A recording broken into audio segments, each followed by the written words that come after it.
വളരെ യാദൃശ്ചികമായിട്ട് കണ്ടൊരു റെസ്റ്റോറൻ്റാണ്. നമ്മൾ മൂവാറ്റുപുഴ വഴി പോയപ്പോൾ കണ്ട റെസ്റ്റോറൻ്റാണ് ഈ ഓല എന്ന് പറഞ്ഞിട്ട്.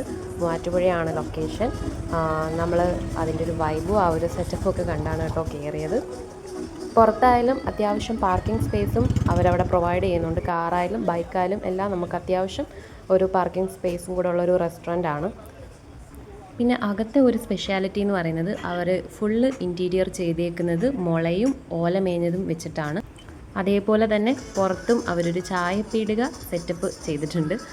ഈവനിങ് സ്നാക്സ് ആയാലും ചായ ആയാലും നമുക്ക് അവിടെ ഇരുന്ന് കുടിക്കുകയും കഴിക്കുകയൊക്കെ ചെയ്യാം. അകത്ത് ഡൈനിങ്ങും പുറത്ത് ചായപ്പീടിക. നല്ല നീറ്റ് ആൻഡ് ക്ലീൻ ആണ് കേട്ടോ. അതേപോലെ അവരുടെ സർവീസും ദ ബെസ്റ്റ് സർവീസായിരുന്നു നമുക്കവർ തന്നത്. ഇതൊക്കെ കാണുമ്പം നമ്മുടെ പപ്പയും മമ്മിയും അവിടെ ഇരുന്ന് പറയുന്നുണ്ടായിരുന്നു അവരുടെ പഴയ കാലത്തെയൊക്കെ പറ്റി. ഓല മേഞ്ഞതും മുളയൊക്കെ വെച്ച് അവരും അങ്ങനെയുള്ള വീട്ടിലൊക്കെ താമസിച്ചിട്ടുള്ളവരാണ്. അപ്പോൾ അങ്ങനെയൊക്കെ പറയുന്നുണ്ടായിരുന്നു. പിന്നെ അവിടുത്തെ സ്പെഷ്യൽ ഇതാണ്, അതായത് തേങ്ങാച്ചോറും പരിപ്പ് കറിയും സാലഡും. നല്ല ടേസ്റ്റി ആയിരുന്നു കേട്ടോ. അതും നമ്മൾ പിന്നെ കപ്പ ബിരിയാണിയും പൊറോട്ടയും ബീഫ് റോസ്റ്റും ആയിരുന്നു ഓർഡർ ചെയ്തത്. അത്യാവശ്യം നല്ല ക്വാണ്ടിറ്റി ഉണ്ടായിരുന്നു. ബീഫ് റോസ്റ്റ് ആയാലും അതേപോലെ ആ റൈസ് ആയാലും എനിക്ക് നല്ല രീതിയിൽ ഇഷ്ടപ്പെട്ടു. ഞാൻ ആ റൈസും കപ്പ ബിരിയാണിയും കൂടെ കൂട്ടിയിട്ടാണ് കേട്ടോ കഴിച്ചത്.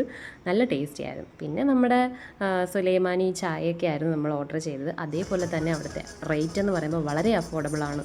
നമ്മൾ ഇത്രയും കൂടെ ഓർഡർ ചെയ്തിട്ട് 540 രൂപയേ ആയിട്ടുള്ളൂ. മൂവാറ്റുപുഴ വഴി പോകുന്നവർ ഉറപ്പായിട്ടും ഇവിടെ കയറണം കേട്ടോ.